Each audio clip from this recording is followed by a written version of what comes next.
Affirmative action, the doors opened and let some of us in. And Lonnie Guinier, as you know, a friend of yours, my colleague at the Harvard Law School, said affirmative action was a class escalator. So it integrated, diversified institutions like this. Mm-hmm. You could see the amount of color and the number of women in a room like this. 50 years ago, we wouldn't have been here. Women wouldn't have been represented in such dramatic numbers, and certainly people of color wouldn't. But look at Bakke. Almost as soon as we got historic, unprecedented numbers of people of color at historically white schools, as I call them, like Harvard and Yale, the door slammed.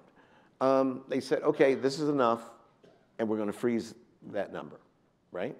Because there is not an infinite supply of the pie to be redistributed.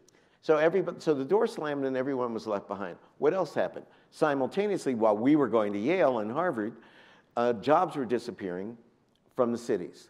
So that the traditional way of moving from the working class to middle class was through a factory. That work disappeared and went south, and then it went south of the border. And then it went to China or wherever, you know, all kinds of jobs. So you had people who were stuck. And then the schools fell apart. The tax base fell apart. Black mayors were elected. That was good. We had Richard Hatcher, right? We had Andy Young. We had Tom Bradley. But the tax base fell apart because the white people moved to the suburb. All these factors were happening simultaneously.